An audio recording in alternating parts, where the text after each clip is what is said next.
सबसे पहला मेरा सवाल, आप अमेठी से आ रहे हैं। अमेठी में आपने एक बहुत बड़ी जनसभा की, आपने गांधी नेहरू परिवार के गढ़ में जाकर उनको चुनौती दी। उसके बाद प्रियंका गांधी का एक स्टेटमेंट आया है, उसमें उन्होंने कहा है कि आपने उनके शहीद पिता का अपमान किया, ये कहकर कि वो गुस्से की राजनीति करते थे। मैंने कुछ शब्द प्रयोग नहीं किया है, मैंने एक घटना का वर्णन किया है और वो घटना इतिहास के पन्नों पर दर्ज है। सिर्फ उस घटना का रिफर कर दिया जाए और आंध्र में उसी एक घटना के कारण कांग्रेस पार्टी को 20 साल तक आंध्र खोना पड़ा, एक घटना के कारण। तो इस इतिहास की घटना को आप इमोशनल इश्यू बनाने के कोई प्रयास करें वो ठीक है, एक बेटी तो यही करेगी, उसमें क्या है, बेटी से और क्या अपेक्षा। उनका कहना है बूथ का बूथ जवाब देगा, अमेठी का हर बूथ जवाब देगा इस बात का। देश जवाब दे ही रहा है, पूरा देश जवाब दे रहा है।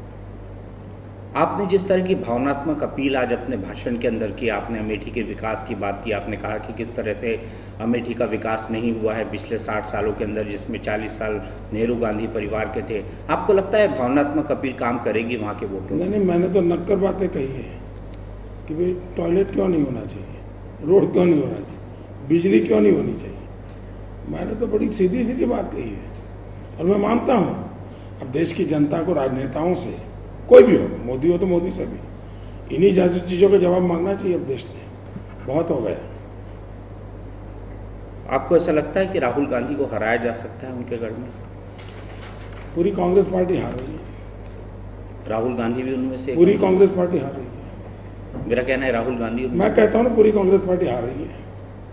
आपको क्या लगता है इन चुनावों में आखिरकार, मैंने जैसा कहा, तेरे नाम से शुरू तेरे नाम से खत्म, मोदी ही इकलौता मुद्दा क्यों बन गए हैं तमाम विपक्षी दलों के लिए?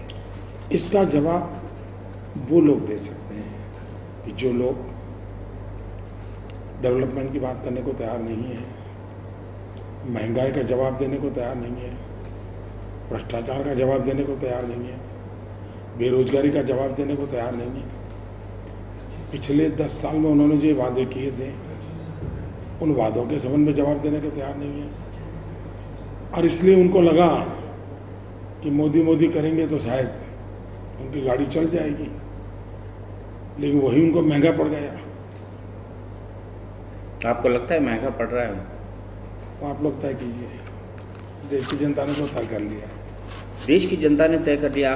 कहा जा रहा है कि आपके नाम की लहर है, बीजेपी कह रही है मोदी की लहर है, कांग्रेस आपको कहर और जहर बता रही है। कैसे लेते हैं आप इन शब्दों को?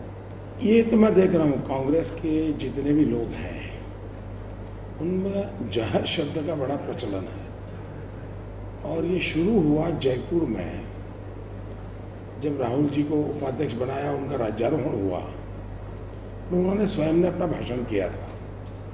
उन्होंने कहा था कि मैं सुबह जल्दी उठ करके माँ के कमरे में गया था और माँ ने कहा था कि बेटा पावर इज पॉइजन, सत्ता जहर होती है। तो हम तो जानते हैं कि जो मैडम सोनिया जी ने कहा है कि सत्ता जहर होती है, अब सबसे ज़्यादा समय सत्ता में कांग्रेस के लोग रहे, तो सबसे ज़्यादा जहर उन्हीं ने चखा है और हो सकता है वही जहर अब उगलते होंगे। आपको लगता है कि ये जो जहर उगल रहे हैं इसको देश की जनता समझ रही है? देश उनको भली भांति पहचान गया है। कुछ वेस्टेड इंटरेस्ट ग्रुप जो उन्हीं के भरोसे जिंदगी गुजारते हैं, उनको बचाने में लगे हैं, लेकिन देश तो समझ चुका है। अमित शाह ने कहा कि ये लहर नहीं सुनामी है और सुनामी विनाश लाती है, ये कहना है? बिल्कुल, मैं भी कहता हूँ सुनामी विनाश लाती है और विनाश ही लाएगी। कांग्रेस का विनाश, देश को लूटने वालों का विनाश, देश को बर्बाद करने वालों का विनाश, देश में रुकावटें पैदा करने वालों का विनाश। तो ये सही है, अमित भाई ने सही कहा। इन तमाम राजनीतिक पार्टियों से मोदी को डर क्यों लगता है? इसका जवाब शायद वही दे सकते हैं।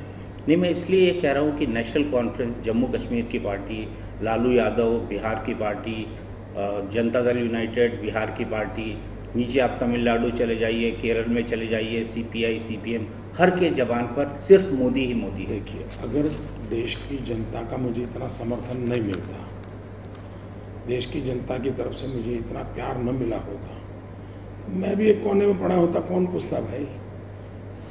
ये तो जनता का प्रेम है, जनता का समर्थन मिला है, तो उनको अपनी राजनीतिक भविष्य के लिए इनको तो पोजीशन लेनी पड़ेगी, और वो ये पोजीशन ले रहे हैं। अब कोई रास्ता बचा नहीं है, तो क्या करेंगे।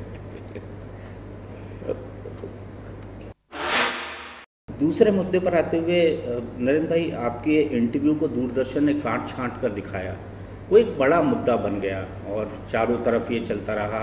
ऑटोनॉमी पे चर्चा होने लगी, प्रेस की आज़ादी पर चर्चा होने लगी। आपको क्या लगता है, क्या ये प्रेस की आज़ादी पर कुठाराघात था या जानबूझकर ये किया गया? मैं बताता हूँ, इवन प्राइवेट चैनल जो है जिसके आप लोग मालिक हैं, आप लोगों ने भी मेरे साथ ऐसा कभी नहीं किया, कभी नहीं किया। और नहीं मैंने कभी ये कहा कि ये रखना है, ये निकालना, ये मेरे नेचर में नहीं है। अभी जैसे आया सीधा ही बैठ गया, आप क्या लेके आए हो, क्या पूछ रहे हो, मैंने पूछा तक नहीं आपको। अब लोकतंत्र में भाई, अब मैं इंटरव्यू दे रहा हूँ तो सेंसरशिप होगी क्या?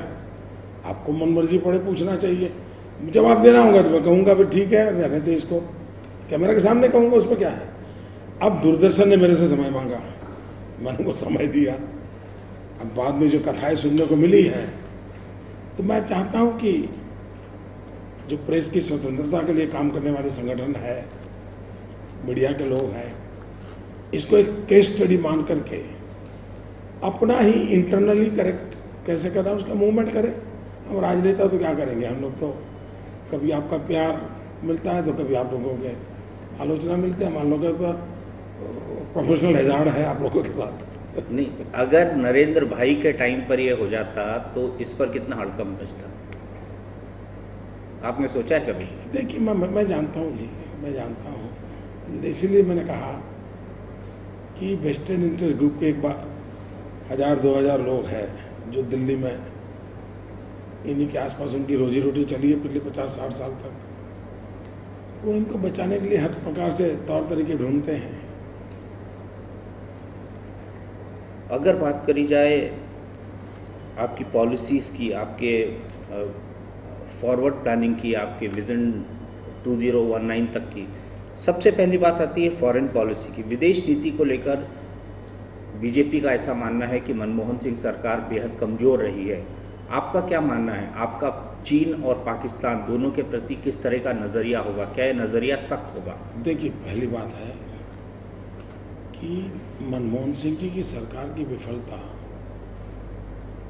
कोई नीति की विफलता नहीं है, कोई नीति है ही नहीं। नीति हो तो फिर नीति की विफलता क्या है? उनके एक विदेश मंत्री यूनाइटेड नेशन में जाए और भरी सभा में दूसरे देश का भाषण पढ़े, इसका क्या जवाब देंगे?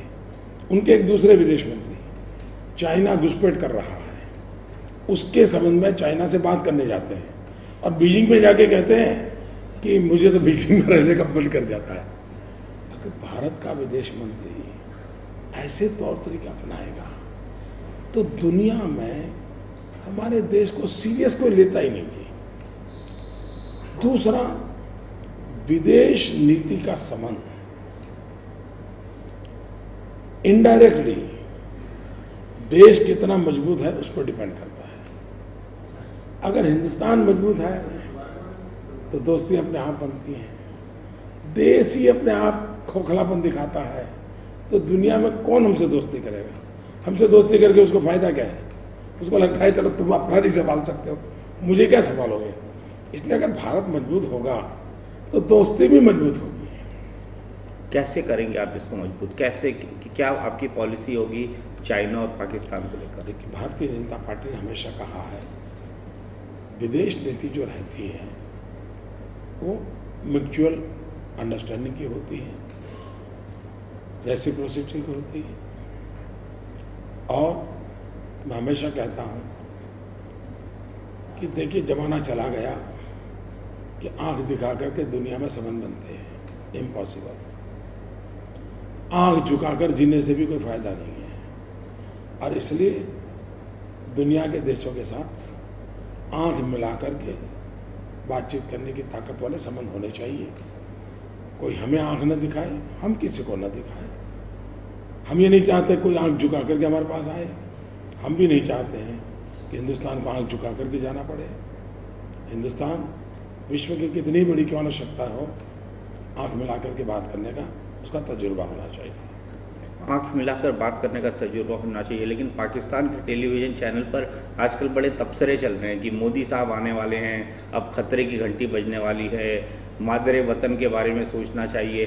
क्या पाकिस्तान को नरेंद्र मोदी से डरने की ज़रूरत है? पहली बात है, हिंदुस्तान का हजारों साल का इतिहास है, मोदी को छोड़ो, हिंदुस्तान का हजारों साल का इतिहास है। इस देश से कभी भी किसी को डरने की जरूरत नहीं है। हजारों साल तक इस देश ने न कभी किसी पर आक्रमण किया है, न किसी का बुरा चाहा है। यह देश ऐसा है जो सबसे पहले चिंता करता है। आपकी जानकारी के लिए, गुजरात का मैं मुख्यमंत्री के नाते जब काम कर रहा हूँ, पाकिस्तान में भूकंप आया, सबसे पहले पाकिस्तान को मदद पहुंचाने का इनिशिएटिव गुजरात गवर्नमेंट ने लिया था। ये भारत के संस्कार है। मुद्दा मोदी नहीं, मोदी को क्रेडिट मत दीजिए, वो चलने दीजिए, गाड़ी चलती है। देखिए, हिंदुस्तान की विशेषता है, पाकिस्तान को तत्काल मदद करने का हमें कोई संकोच नहीं हुआ था। उसी प्रकार से जब गुजरात में भूकंप आया तो पाकिस्तान ने मदद भेजी। लोग पॉलिटिकल विवाद करते थे, लेनी चाहिए नहीं लेनी चाहिए। अटल जी की सरकार थी, हमने किया लेनी चाहिए, क्या भाई उसमें क्या है, दोस्ती संबंध, इसमें ये लड़ाई झगड़े थोड़े होते हैं। ये बात इसलिए आ रही है क्योंकि बार बार चुनावी कैंपेन में जो अपोजिशन लीडर हैं वो आपको ये कहकर अटैक कर रहे हैं कि आप एक विभाजनकारी शक्ति हैं, आप एक डिविजिव फोर्स हैं। अखिलेश यादव ने कहा, बाकी पॉलिटिकल लीडर्स ने कहा, और शायद इसी का रिफ्लेक्शन वहाँ पर जा रहा है और ये बात कही जा रही है। इस चीज़ को आप किस ढंग से लेते हैं? भारतीय जनता पार्टी का मंत्र है सबका साथ सबका विकास। हम लोगों का मंत्र रहा है और जो हमने करके दिखाया है, सिर्फ कहते ऐसा नहीं, और वो है समाज के हर तबके का भला होना चाहिए। दूसरी बात है, जो लोग ये शब्द प्रयोग करते हैं उनका जरा इतिहास देखें। जाति बिरादरी की राजनीति करके समाज को तोड़ने का पाप किसने किया? भाषावार प्रांत रचना के नाम पर हिंदुस्तान को बांटने का काम किसने किया? तेलुगु भाषी लोगों के स्पिरिट को भी तेलंगाना और सीमांध्र, अटल जी ने 3 राज्य बनाए। मध्य प्रदेश भी मिठाई बांट रहा था, छत्तीसगढ़ भी मिठाई बांट रहा था, उत्तर प्रदेश भी मिठाई बांट रहा था, उत्तराखंड में मिठाई बांट रहा था, बिहार मिठाई बांट रहा था, झारखंड मिठाई बांट रहा, और इन्होंने डिविजिव पॉलिटिक्स किया। आग आंध्र में भी लगी, आग तेलंगाना में भी लगी। और इसलिए भारतीय जनता पार्टी का पूरा ट्रैक रिकॉर्ड जोड़ने का, विकास करने का, उनका ट्रैक रिकॉर्ड तोड़ना, बांटना और वोट बैंक की राजनीति करना, ये साफ साफ है। हिंदुस्तान के टुकड़े करने से लेकर के पूरा मैं आपको 200 आइटम पेश कर सकता हूँ। जहाँ तक मोदी का सवाल है, उनको लगता होगा कि ये डिवाइड इंडिया का मॉडल है। मैं फ्यूचर देखता हूँ, ये डिजिटल इंडिया का सपना देखने वाला हूँ, डेवलपमेंट इंडिया का सपना देखना चाहता हूँ। और मैं तो आज अमेठी जाके के आया, अमेठी के सामान्य व्यक्ति भी ABCD बोलने लगे हैं। और उनका अमेठी वाला ABCD ये है कि अब तो डेवलपमेंट चाहिए। उनका ABCD है अमेठी में भी चाहिए डेवलपमेंट। तो ये ABCD का अर्थ अब ये बदल चुका है। आप पूर्वांचल और अवध के दौरे पर थे, आपने वहाँ पे कई सभाएं की, आप काशी से भी चुनाव लड़ रहे हैं, लेकिन वहाँ पर भी हमने देखा कि पूरी तरह से कास्ट की पॉलिटिक्स हो रही है। मसलन मुख्तार अंसारी को जेल से पैरोल दी जा रही है, आपके खिलाफ जो प्रत्याशी खड़े हैं अजय राय, उनको समर्थन देने के लिए। इस तरह की राजनीति को आप किस तरह से देखते हैं कि जेल से निकाल कर एक व्यक्ति को कांग्रेस पार्टी आपके खिलाफ उतार रही है? देखिए, कांग्रेस पार्टी मरता क्या न करता, हालत बड़ी खराब है। और वाराणसी की बात छोड़ दीजिए, लालू जी को जेल से बाहर ला करके उनसे भी उन्होंने यही किया है। और मैं तो कहता हूँ अभी भी जेल में जो लोग बचे हैं उनको भी कांग्रेस अभी 1 हफ्ता बाकी निकाले बाहर, जितनी मदद लेनी है ले। देश की जनता कांग्रेस को स्वीकार नहीं करेगी। अगर हम बात करें पूर्वांचल की, आप काशी से खड़े हुए हैं, पूर्वांचल में बीजेपी की स्थिति कमज़ोर है, फिर भी वहाँ पे जाति के नाम पर वोटों को बांटने की कोशिश तमाम पॉलिटिकल पार्टीज कर रही हैं, चाहे समाजवादी पार्टी हो चाहे बीएसपी हो। क्या वो ध्रुवीकरण आप रोक पाएंगे और क्या बिहार की उन सीटों पर और पूर्वांचल की उन सीटों पर कोई प्रभाव डाल पाएंगे ताकि मिशन 300 आपका पूरा हो पाए? पहली बात है, राजनीति अपनी जगह पर है, सीटों का जीत हार अपनी जगह पर है।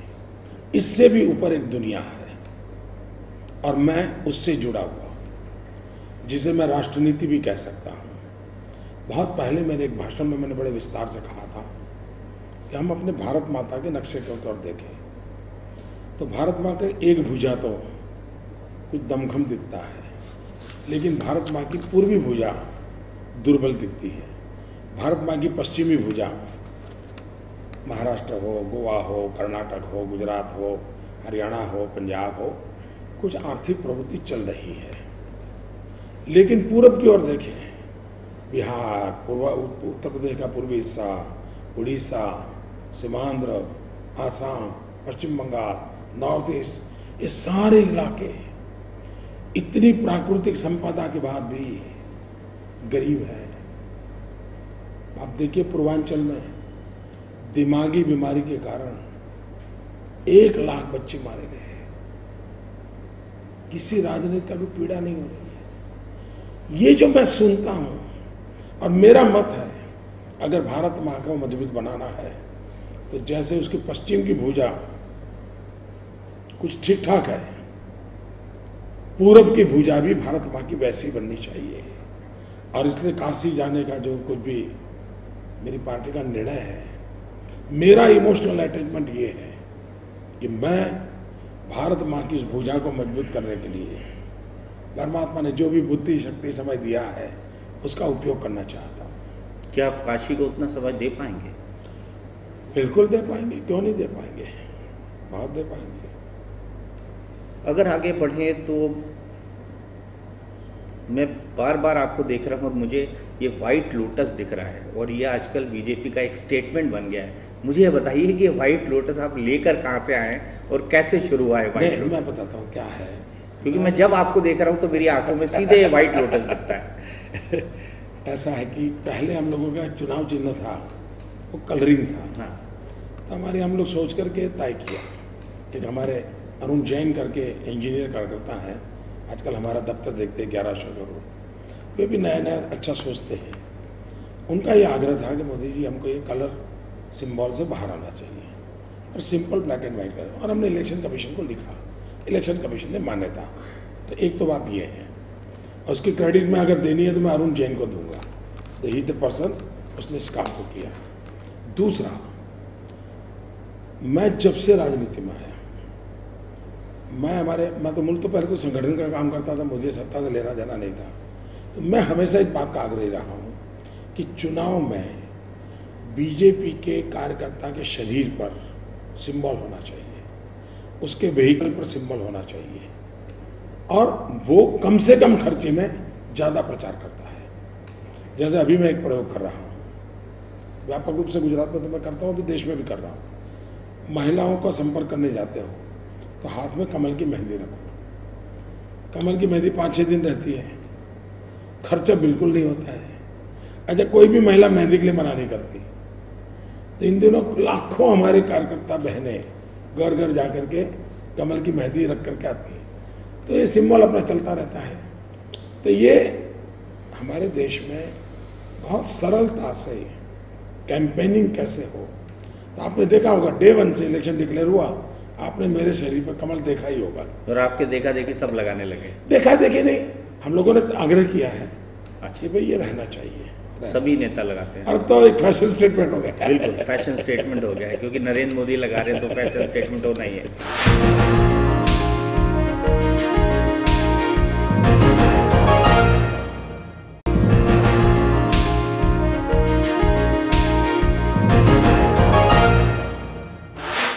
Modi ji, coming too obvious सवाल, आपके ऊपर सबसे बड़ा आरोप है और ये लग रहा है पिछले 8 महीने से कई लोग लगा रहे हैं, ऐसी पार्टी के लोग भी लगा रहे हैं जो बिल्कुल 6 महीने 8 महीने पहले पैदा हुई है, कि अगर आप सरकार में आ गए तो अंबानी और अडानी की सरकार चलाएंगे।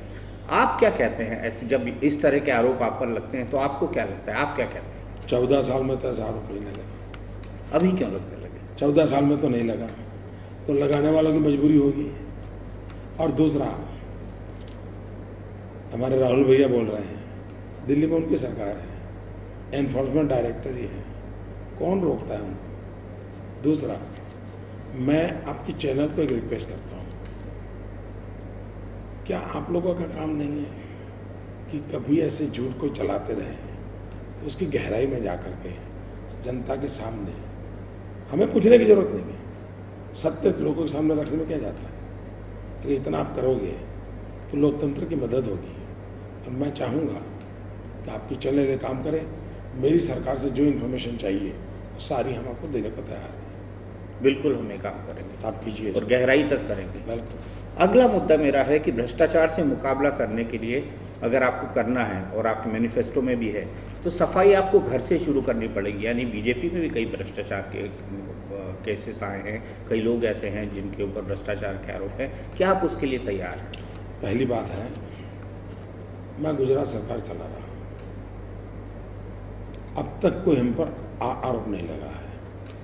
और जिसकी टीवी पर कांग्रेस वाले अनाप शनाप बोलते हैं, सत्य नहीं बोलते हैं, सत्य नहीं बोलते हैं। दूसरी बात है, 2-3 नाम लेते हैं, वही दूसरी बात है। दूसरी बात यह है कि क्या भ्रष्टाचार नहीं हट सकता है क्या? मैं उदाहरण दूँ, आज हमारे देश में किसी टीचर को नौकरी चाहिए तो 2 लाख, 5 लाख, 7 लाख जैसा स्टेट वैसा दाम बोले जाते हैं, और जिसको नौकरी चाहिए वो भी मानता है हाँ यार इसी से मिलेगा। मैंने एक काम किया, हमने एक सॉफ्टवेयर बनाया, और जिसको भी नौकरी चाहिए टीचर की, हमने कहा इस फॉर्मेट में आप अपना एप्लीकेशन डाल दीजिए, तुम्हारे मार्क्स कितने हैं, टिकना है, जो भी तुम्हारा कैरियर का सब डाल दो। फिर हमने कंप्यूटर को ही पूछा कि फर्स्ट 20,000 कौन है, निकालो। फिर उसमें पैरामीटर लगाए, हैंडीकैप कितने होने चाहिए, शेड्यूल कास्ट कितना होना चाहिए, शेड्यूल ट्राइब कितना होना चाहिए, लेडीज कितना होना चाहिए, सारा निकाला। खुद कंप्यूटर नहीं निकाल के दे दिया कि भाई इतने लोगों ने। हमने कहा नो इंटरव्यू, ऑर्डर दे देंगे। ह्यूमन इंटरवेंशन कम हो गया, करप्शन गया। विधवा माँ का बेटा घर में बैठा था, उसको नौकरी का ऑर्डर आ गया। गया कि नहीं गया करप्शन? जा सकता है। दूसरा, मेरे यहाँ आज भी हमारे देश में ट्रांसफ़र की एक बहुत बड़ा उद्योग चलता है सरकारों में। ट्रांसफ़र एक बड़ी इंडस्ट्री है, सबसे बड़ी, पोस्टिंग वगैरह। मैंने उसका मेला लगाना शुरू कर दिया।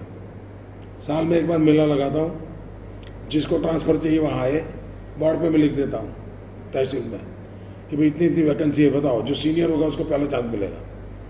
वो खड़ा होकर कहता है सर मुझे 6 नंबर में जाना है, वही ऑर्डर दे देता। हो सकता है सर। दूसरा, देश पॉलिसी ड्रिवन होना चाहिए। State must be policy driven.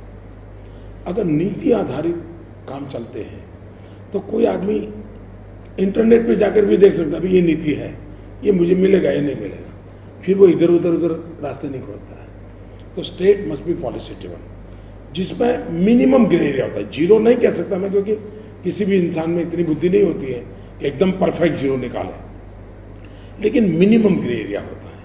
और जब मिनिमम ग्रे होता है तो किसी भी अफसर को डिसीजन लेने के लिए डिस्क्रिमिनेशन का पावर कम हो जाता है। फिर वो दीपक को ये दूंगा और राजदीप को ये दूंगा नहीं कर सकता है। फिर वो पॉलिसी बोलती है तो फिर वो सामने वाला भी कुछ देता नहीं है। तीसरा है टेक्नोलॉजी। जैसे मेरे अब देखा होगा भारत सरकार में अचानक उनको एनवायरनमेंट मिनिस्टर को हटाना पड़ा, बहुत बड़ा करप्शन के चार्जेस लगे। अब मैंने सुना है कि उनके घर से साइन की हुई 200 से ज़्यादा फाइलें मिली। साइन हो गई थी, फाइल रखी क्यों?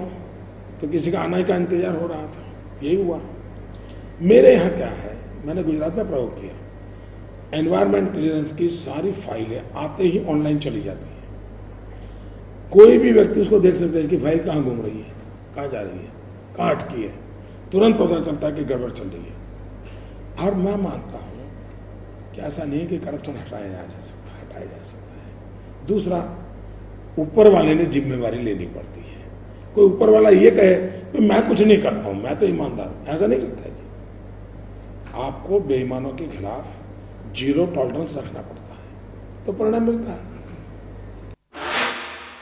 दूसरा मुद्दा काले धन का। काले धन आ जाएगा वापस, हिंदुस्तानी काला धन आएगा, विदेशी काला धन भी आएगा।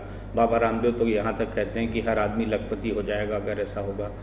क्या वाकई काला धन विदेशों में है और क्या वाकई उसे वापस लाया जा सकता है? ये बड़ा ग्रे एरिया है। अगर आपके हाथ में कमान आती है तो आपकी क्या पॉलिसी होगी इस पर? नंबर 1, अच्छा होता भारत सरकार इस विषय में देश की जनता को विश्वास में लेती है, लेकिन पता नहीं क्यों कोई बात आती नहीं है। ये तो हकीकत है कि परसेप्शन तो है कि भाई कहीं तो कुछ गड़बड़ है। मैं भी परसेप्शन के आधार पर बोलूँगा क्योंकि मेरे पास कोई फैक्चुअल इन्फॉर्मेशन नहीं है। तो सबसे पहला तो ये क्लियर होना चाहिए कि सचमुच में है कि नहीं है, और अगर होता है कि है तो आज दुनिया के कई देशों ने कानून बदले हैं। इसके कारण अब सुविधा बनी है, पहले नहीं थी, अब संभावना बनी है। जैसे अभी सुप्रीम कोर्ट ने डंडा चलाया तो 18 लोगों के नाम बाहर आए। 18 लोगों के नाम भारत सरकार के पास 3 साल से पड़े थे। सुप्रीम कोर्ट ने जब तक डंडा नहीं चलाया, देते ही नहीं थे। किसको बचा रहे थे, क्यों बचा रहे थे, ये जरूरत क्या है? और इसलिए मैं कहता हूँ कितने लाख होंगे, कितने हजार होंगे, 2 लोगों के होंगे, 200 लोगों के होंगे, ये सारे विषय इन्वेस्टिगेशन के हैं। लेकिन हमारी सोच क्या होनी चाहिए, हमारा कमिटमेंट होना चाहिए कि भाई भारत में चोरी हो और दुनिया में पैसे चले जाए, इसको रोकना चाहिए। दुनिया के देशों से संधि करनी पड़ेगी तो करनी चाहिए। यहाँ एक्सपर्ट लोगों की टीम बनानी पड़ेगी, बनानी चाहिए। कानून में बदल करने की जरूरत पड़े, कानून में बदल करना चाहिए। लेकिन देश की जनता को विश्वास देना चाहिए कि भाई विदेशों में इतना पड़ा है और इतना हम ला पाएंगे, ऐसे ला पाएंगे। तीसरी बात, मैंने पब्लिक से कहा है कि जो सैलरी क्लास है, जिसका फिक्स पगार है, उसको तो बेचारे को चोरी करने का कोई स्कोप ही नहीं है, उसको तो इनकम टैक्स देना ही पड़ता है, उसका क्या गुनाह? हमने कहा कि विदेश से अगर ऐसा धन आता है, वापस मिलता है, कुछ परसेंटेज मैं इस सैलरी क्लास वालों को जिन्होंने ईमानदारी से देश को रेवेन्यू दिया है उनको गिफ्ट दूंगा, ऐसा मैंने कहा। एक बात ये भी हो रही है कि बैंक ट्रांजैक्शन टैक्स लगा दिया जाए और बाकी टैक्सों को एबॉलिश कर दिया जाए। नहीं, आप क्या इस मांग से सहमत हैं? आपको लगता है कि ठीक है? ऐसा है, मैं कोई इकोनॉमिस्ट नहीं हुआ और इसलिए देश चलाने के लिए इस विषय के जो ज्ञाता होते हैं उनसे सलाह मशवरा करना होता है। सरकार में बैठने के बाद सारी जानकारी हाथ में आती है, विपक्ष में तो सरकार की हमारे पास जानकारियाँ भी नहीं होती हैं। और इसलिए हमारी नीति ये है कि टैक्सेशन सिस्टम का सरलीकरण होना चाहिए, लेकिन कैसे होना चाहिए वो सरकार की सारी जानकारियाँ हाथ में आने के बाद, एक्सपर्ट ओपिनियन के बाद जो उत्तम हो, जो सामान्य मानवी के लिए सरल हो, उस दिशा में जाना चाहिए। ये हमारी पार्टी की नीति रहेगी। ये आपकी नीति रहेगी। लेकिन कुछ ऐसे मुद्दे हैं जिनको लेकर ऊहापोह भी है बीजेपी के अंदर, मसलन रॉबर्ट वड्रा का मुद्दा। उमा भारती कहती हैं कि उनको जेल के अंदर डाल दिया जाएगा। दिग्विजय सिंह चुनौती देते हैं कि आप FIR दर्ज कराओ। दूसरे नेता चुनौती देते हैं कि वसुंधरा राजे सरकार ने कुछ किया नहीं। ऐसे पॉलिसीज़ पे आपको क्या लगता है कि क्या रॉबर्ट वड्रा की जो लैंड डीलिंग्स है, जिसमें उन्होंने 1 लाख से 300 करोड़ रुपए कमा लिए, जो द वॉल स्ट्रीट जर्नल की रिपोर्ट है, वो इकोनॉमिक फ्रॉड के दायरे के अंदर आती है? पहली बात है, मैं नहीं मानता हूं कि मुझे किसी व्यक्ति को केंद्र में रख करके चर्चा करनी चाहिए, वो मुझे शोभा नहीं देता है। लेकिन अगर व्यक्ति को ही मद्देनजर रखना है तो अपन नरेंद्र मोदी को रखें। अगर नरेंद्र मोदी का ऐसा कोई भी गड़बड़ हो, गुनाह हो, तो क्या करना चाहिए? क्या नरेंद्र मोदी प्रधानमंत्री बन जाए तो लॉ से ऊपर चला जाएगा क्या? मेरा मत है कानून को कानून का काम करना देना चाहिए। अगर नरेंद्र मोदी ने गलत किया है तो नरेंद्र मोदी पर कार्रवाई होनी चाहिए, लेकिन राजनीतिक तरीकों से निर्णय नहीं होने चाहिए। कोई किसी का रिश्तेदार है इसलिए उसको गुनहगार मान के परेशान करना चाहिए, ये तो लोकतंत्र में नहीं होना चाहिए। मेरे साथ हुआ, बहुत हुआ, कि मैं ऐसा करने वालों का विरोधी हूँ। मैं तो खुद कर ही नहीं सकता, सोच ही नहीं सकता हूँ मैं। कोई किसी का रिश्तेदार है इसलिए गुनहगार करके उसको परेशान करना, ये तरीका राजनीति में बिल्कुल नहीं होना चाहिए। मैं इसका घोर विरोधी हूँ, लेकिन कोई कानून से परे नहीं होना चाहिए। आप दोनों कोई कानून से ऊपर नहीं होना चाहिए। आप दोनों बातें कह रहे हैं। कानून का काम करे, पॉलिटिकल एक्टिविटी नहीं होनी चाहिए, बिल्कुल नहीं होनी चाहिए। पॉलिटिकल जो वेंडेटा से काम होता है, ये लोकतंत्र के लिए शोभा नहीं देता है। अगर आज की हम बात करें, आप फैज़ाबाद में थे, आपने वहाँ पर एक सभा को एड्रेस किया और वहाँ पर पीछे राम भगवान की एक मूर्ति थी और रामलला के जो मंदिर है उसका एक मॉडल था। मुझे नहीं पता कि आपको शायद उसके बारे में पता, मैंने अभी उतरा तब पता चला, बोले ऐसा कुछ था। हाँ, और उसकी इलेक्शन कमीशन को शिकायत हुई है कि अब मुझे मालूम नहीं है, तो मैं तो गया एकदम सीधा मंच पे जाके भाषण किया। स्थानीय लोगों ने क्या किया होगा मुझे मालूम नहीं है। आपको जानकारी? मुझे पूरे देश का मालूम नहीं होता। अभी अमेठी में जाके आया, वहाँ भी मंच किया था, मुझे मालूम नहीं है जी, इम्पॉसिबल है। अभी मैं आपके यहाँ बैठा हूँ, आपने क्या डेकोरेशन किया है मुझे कहाँ मालूम है, आके बैठ गया। अब आपने भी ऐसा कुछ करामत की होगी और कल आ जाएगा तो मैं तो मर जाऊंगा। नहीं, ऐसी कोई करामत हमने नहीं की। अब की बार मोदी सरकार, ये नारा कहाँ से आया? जो बीजेपी की कैंपेन कमेटी के चेयरमैन हमारे रामनाथ जी हैं, उन्होंने मिल बैठ करके जो भी ब्रेनस्टॉर्मिंग किया होगा उससे निकला होगा। मैं इसकी बारीकी में गया नहीं, प्रोसेस कब हुआ, कौन लोग बैठे थे, तो मैं तो दौरा कर रहा था, तो मुझे एग्जैक्ट पता नहीं है।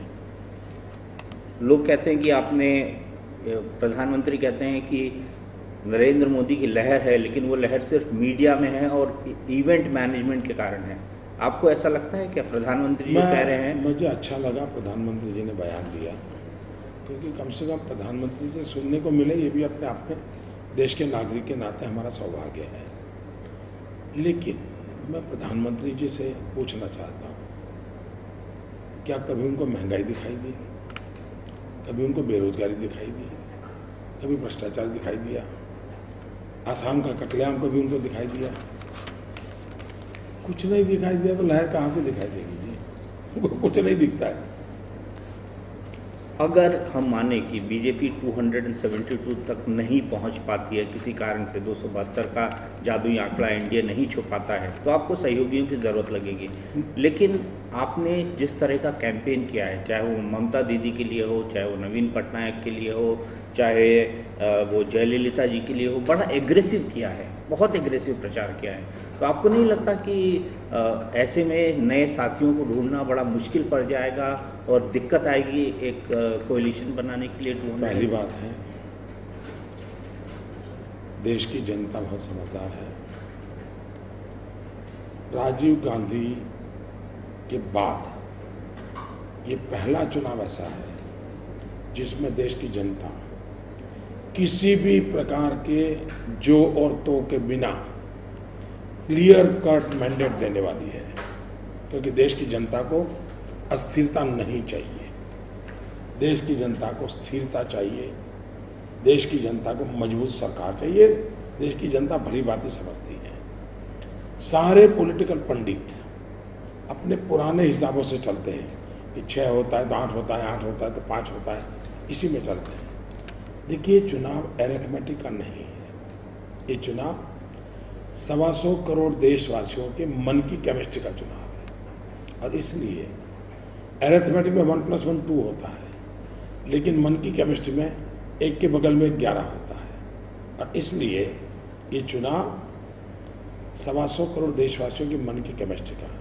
मैं विद कॉन्फिडेंस कहता हूँ, विश्वास से कहता हूँ कि भारतीय जनता पार्टी एनडीए बहुत भारी मतों से जीतेंगे, बहुत ही अच्छी मेजॉरिटी से पार्लियामेंट में आएगी। 2 और चीजें, कांग्रेस पार्टी के नेता चुनाव से भाग गए, इसी से पता चलता है उनकी हालत क्या है। प्रधानमंत्री तक चुनाव लड़ने को तैयार नहीं है, तो वो सिम्टम्स पता चलता है। पहले और दूसरे चरण के बाद अचानक कांग्रेस के नेताओं की भाषा बदल गई, बॉडी लैंग्वेज बदल गया, और ज़्यादातर तो लोग प्रेस कॉन्फ्रेंस करना भी हम तो टाल रहे, एक दो लोग हैं जो अपना गाड़ी चलाते रहते हैं, कोई बचा नहीं है। तो ये सिंपल है। दूसरा पॉजिटिव, हिंदुस्तान की राजनीति के इतिहास में पहली बार प्री पोल अलायंस किसी दल के 25 दलों के साथ हुआ हो, first time in the electoral history of India. तो ये एक पॉजिटिव सिम्टम्स बताता है। और सर्वे जितने आए हैं, मैं सर्वे को एकदम आखिर में रखता हूं, और हम खुद जो जाते हैं, क्योंकि हम संगठन का काम किए हैं, राजनीति में फोरफ्रंट में हैं और पॉलिटिकल साइंस के स्टूडेंट रहे हैं, सबसे मेरा तजुर्बा भी कहता है कि जो आपके मन में जो और तो है, वो जनता के मन में नहीं है। कुछ लोग ऐसे हैं जो अभी एप्रीहेंशन के अंदर है, जैसे शिया धर्मगुरु मौलाना कल्बे जब्बाद ने कहा कि मुसलमानों को आपसे डर लगता है, राजनाथ सिंह से नहीं। ये डर आप कैसे मिटाएंगे? ये जो स्टेटमेंट आते हैं माइनॉरिटी कम्युनिटी की तरफ से, और जो लोगों को प्रेशराइज करने की कोशिश की जाती है, बार बार उनको डराने की कोशिश की जाती है कि अगर आप हमको वोट नहीं देंगे तो मोदी आ जाएंगे, मोदी आ जाएंगे, मोदी आ जाएंगे, इसको आप किस तरह से देखें? ये कांग्रेस की मजबूरी है, या तो जो लोगों की धरती खिसक रही उनकी मजबूरी है। जहाँ तक मोदी का सवाल है, मेरा 14 साल का रिकॉर्ड है गुजरात का, लोग जानते हैं मैं कैसे कारोबार चलाता हूँ, और वही आने वाले दिनों में दिखने वाला है। राजनाथ सिंह ने कहा है कि वो सरकार में इसलिए नहीं शामिल होंगे कि सत्ता के 2 केंद्र बन जाएंगे, और वो सत्ता के 2 केंद्र बनने नहीं देना चाहते हैं। वहीं लखनऊ में नारा लगता है कि राजनाथ सिंह को हराना है क्योंकि नरेंद्र मोदी को पीएम बनाना है। क्या बीजेपी के अंदर कोई प्लान बी भी है सरकार बनाने का? राजनाथ जी ने 50 बार कहा है कि प्लान ए के सिवा हमारे आगे कोई गाड़ी है ही नहीं। हमारी अल्फ़ाबेट में एक के बाद कोई रखा ही नहीं उन्होंने, राजनाथ जी ने कहा है। इन सारी चर्चाओं के बजाय अच्छा होगा कि इस बात को समझे कि यही राजनाथ जी जो मेरी पार्टी के अध्यक्ष है, उन्होंने ही गोवा में मेरे लिए जिम्मेवारी घोषित की। उन्होंने ही दिल्ली में 13 सितंबर को इस पद के लिए मुझे घोषित किया। यही मेरे पार्टी के वरिष्ठ नेता हैं जिन्होंने मुझे उंगली पकड़ के चलाया है। यही मेरी पार्टी के वरिष्ठ नेता हैं जिन्होंने मुझे शिक्षा दीक्षा दी है। आज अगर मोदी बड़ा दिखता है, इसलिए नहीं दिखता है तो मोदी बड़ा है, इसलिए है कि बड़ों ने मुझे अपने कंधे पे बिठाया है, इसलिए बड़ा दिखता है। और इसलिए मेरी पार्टी के बड़े लोगों के प्रति इस प्रकार की आशंकाएं करना उनके साथ अन्याय है, और इससे मुझे पीड़ा होती है। कांग्रेस वालों ने तो बाकायदा इसको मुद्दा बना रखा है कि आपने जितने भी पुराने लोग थे उनको किनारे कर दिया। कांग्रेस वालों के पास कुछ नहीं है जी। सीताराम केसरी के साथ क्या किया था उन लोगों ने, नरसिम्हा राव के साथ क्या किया था? वो कांग्रेस के लोगों की फाइल लेके क्यों घूम रहे हैं? आखिरी सवाल, सिर्फ 3 घंटे सोते हैं आप? अभी तो वो भी कम हुए हैं। तो कैसे काम चला लेते हैं? तो परमात्मा की कृपा है और शायद कमिटमेंट है। बचपन से एक मजदूर हूँ मैं। देखिए, लोग जो देखते हैं मुझे, आपने मुझे दिल्ली में भी देखा है, एक कंबल पे सोता था और आपको सरप्राइज होता था कि मोदी जी गर्म कंबल पे सोते कैसे हो, आप पूछते थे मुझे। आप लोगों से मेरा दोस्ताना समझ रहा है, सालों से रहा है। आप लोगों ने मुझे बहुत अंदर और बाहर से हर प्रकार से देखा है, कोई पर्दा वर्दा है नहीं। जीवन मेरा एक मजदूर जैसा रहा, और एक मजदूर के जीवन में क्या होता है जी, मेहनत करना होता है। मुझे मुख्यमंत्री रहा तो भी एक अच्छा मजदूर बन के काम किया, पार्टी ने काम दिया तो भी एक अच्छे मजदूर की तरह कर रहा हूँ। देश की जनता भी जो काम देगी मजदूर की तरह करता रहूँगा, और उसके लिए ईश्वर कृपा से बचपन से शरीर को मैंने बहुत कसा हुआ है, शरीर से मैंने बहुत काम लिया है, शरीर को ट्रेन भी किया है। तो उसका लाभ जो भी काम मिले उसको मिलता है।